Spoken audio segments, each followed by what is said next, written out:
wabarakatuh. Perkenalkan, nama saya Rika Nurfauzia. Saya mahasiswa dari Prodi Kesehatan Masyarakat Fakultas Kesehatan di Universitas Islam Aliyah Kuningan. Saya di sini akan mengerjakan tugas dari mata kuliah Etika dan Hukum Kesehatan. Saya di sini akan menjelaskan tentang tugas dari mata kuliah Etika dan Hukum Kesehatan. Yang pertama ini adalah pengertian dari malpraktek.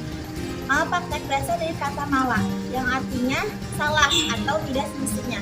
Sedangkan praktek artinya adalah penanganan kasus pasien dari profesional yang sesuai dengan prosedur kerja yang telah ditentukan oleh kelompok profesinya.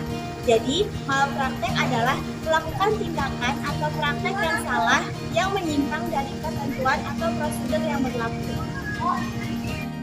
Adapun menurut WHO pada tahun 1992, malpraktek medis adalah sebagai perbuatan dokter yang meliputi kegagalan memenuhi standar dalam penanganan kondisi pasien atau kekurangan keterampilan atau karena kelalaian dalam membenarkan asuhan kedokteran pada pasien yang merupakan penyebab langsung dari cedera pada pasien. Yang kedua adalah teori-teori malpraktek. Yang pertama ini ada teori pelanggaran kontrak. Teori ini berprinsip bahwa secara hukum seorang tenaga kesehatan tidak mempunyai kewajiban merawat seseorang bila mana di antara keduanya tidak terdapat satu hubungan kontrak antara tenaga kesehatan dan pasien. Teori yang kedua adalah teori perbuatan yang disengaja. Teori kedua ini dapat digunakan oleh pasien sebagai dasar hukum untuk menggugat tenaga kesehatan karena perbuatan malapraktek adalah kesalahan yang dibuat dengan sengaja yang mengakibatkan seseorang secara fisik mengalami cedera. Yang ketiga ada teori kelalaian. Kelalaian dalam malpraktek perlu dibuktikan. Adapun teori yang digunakan untuk pembelaan apabila menghadapi tuntutan malpraktek. Yang pertama, ada teori kesediaan menerima resiko. Yang kedua, ada teori pasien ikut berperan dalam kelalaian. Yang ketiga, ada perjanjian membebaskan diri dari kelalaian atau dari kesalahan. Dan yang keempat adalah pembatasan atas tuntutan. Selanjutnya, ada teori pemidanaan. Teori ini dibagi menjadi 3 golongan. Yang pertama ada teori absolut atau teori pembalasan. Menurut Andi Hamzah, teori pembalasan menyatakan bahwa pidana tidaklah bertujuan untuk yang praktis seperti memperbaiki hubungan.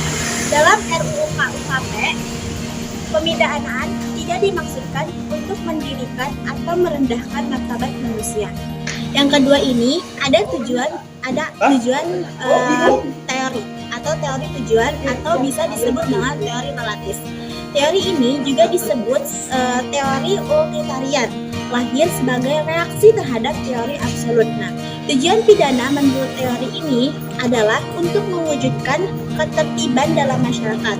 Nah, tujuan teori ini dasar kebenarannya pidana, bukan karena orang berbuat jahat, melainkan supaya orang jangan melakukan kejahatan. Nah, tujuan pidananya adalah yang pertama, mencegah semua pelanggaran, yang kedua, mencegah pelanggaran yang paling jahat, yang ketiga, menekankan kejahatan, yang keempat, ada menekan kerugian biaya sekecil-kecilnya.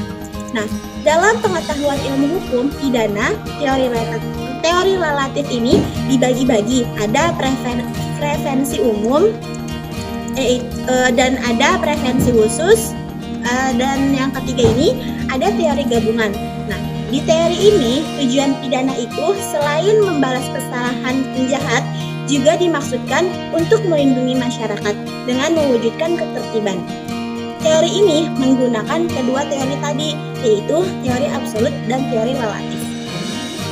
Yang soal ketiga itu adalah jenis-jenis malpraktek. Yang pertama ini ada malpraktek etik. Nah, tenaga kesehatan seperti dokter, bidan, perawat, dokter gigi, dan lain sebagainya yang melakukan tindakan yang bertentangan dengan etika profesi. Nah, adapun etika profesi, khususnya etika kedokteran, dalam etis, prinsip, aturan, norma yang berlaku untuk dokter atau tenaga kesehatan yang lainnya. Yang kedua itu ada malpraktik yuridis. Nah, malpraktik ini juga mempunyai anak-anaknya, yaitu seperti malpraktik perdata. Nah, malpraktik perdata ini apabila terdapat hal-hal yang menyebabkan tidak dipenuhinya isi perjanjian dalam transaksi terapeutik oleh dokter atau tenaga kesehatan lainnya, atau terjadinya perubahan melanggar hukum sehingga menimbulkan kerugian pada pasien. Yang kedua adalah malpraktik pidana. Nah, terjadinya malpraktik pidana ini apabila pasien meninggal dunia atau mengalami kecacatan akibat dokter atau tenaga kesehatan lainnya yang kurang hati-hati atau kurang cermat dalam melakukan upaya penyembuhan terhadap pasien. Nah, malpraktik pidana ini juga dibagi-bagi lagi. Ada malpraktik pidana karena kesengajaan, ada malpraktik pidana karena kecerobohan, dan ada malpraktik pidana karena kealpaan, dan ada lack of skill. Nah, lack of skill ini adalah melakukan tindakan di luar kemampuan. Jadi tidak sesuai dengan kompetensi yang dimiliki oleh si dokter tersebut atau si tenaga kesehatan tersebut. Nah, yang terakhir ini ada malpraktek administrasi. Nah, malpraktek administrasi ini terjadi karena apabila dokter atau tenaga kesehatan lain melakukan pelanggaran terhadap hukum administrasi negara yang berlaku, misalnya menjalankan praktik dokter tanpa lisensi atau izinnya, melaksanakan atau menjalankan praktik dengan izin yang sudah kadaluarsa, dan menjalankan praktik tanpa membuat catatan medik. Seperti itu jenis-jenis dari malpraktek. Pertanyaan selanjutnya adalah, mengapa kasus malpraktek tenaga kesehatan ini sulit untuk dibuktikan? Nah, karena sangat sulit membuktikan kesalahan dokter. Sebagai besar, kasus malpraktek ini diselesaikan secara damai yang dilakukan di luar jalur legislasi, karena dokter tidak menghendaki reputasinya rusak apabila dipublikasikan negatif, walaupun ada kemungkinan dokter yang bersangkutan ini tidak bersalah. Soal yang kelima adalah, apa saja sih penyelesaian sengketa medik atau sengketa malpraktek? Nah, penyelesaian sengketa medik dalam hal pembicaraan medik ada yang dilakukan oleh tenaga kesehatan di rumah sakit dapat diselesaikan dengan beberapa penentuan, baik secara pidana maupun secara perdata. Namun, dalam perjalanannya atau dalam perjalanan perkembangan kasus kesehatan tidak menutup kemungkinan penyelesaian sengketa medik dapat diselesaikan dalam cara kekeluargaan. Soal yang selanjutnya ini adalah, bagaimana sih hubungan dokter dan pasien? Nah, hubungan dokter dan pasien ini timbul karena persetujuan untuk melakukan sesuatu bagi dokter untuk bersedia berusaha sesuai dengan kemampuannya semaksimal mungkin untuk memenuhi perjanjiannya, yaitu merawat dan berusaha sesuai dengan standar profesi medik. Sedangkan pasien ini berkewajiban untuk memberikan imbalannya kepada dokter yang telah memberinya rasa atau telah memberinya kesembuhan dengan cara sebagai profesional dokter. Adapun di sini contoh kasus dari malpraktek. Ini adalah contoh kasus malpraktek yang termasuk kasus pidana. Nah, kasus malpraktek di Indonesia ini sempat menyita perhatian masyarakat atau sempat menyita perhatian publik pada akhir Oktober 2015. Korban ini bernama Valia. Nah, Valia ini adalah anak kedua dari pasangan suami istri, yaitu Ibrahim dan Eri. Dia meninggal akibat dugaan malpraktik.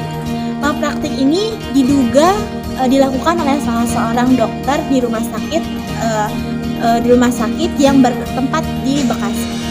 Valia ini sempat dirawat di ruang ICU sejak Kamis 29 Oktober 2015. Nah, sebelum akhirnya menghembuskan nafas terakhirnya pada Minggu 1 November 2015. Pihak keluarga merasa ada sesuatu yang janggal, sehingga mereka tidak dapat menerima pernyataan dokter bahwa anak kedua mereka telah tiada. Padahal beberapa hari sebelumnya pihak rumah sakit mendiagnosa Faila mengalami dehidrasi ringan.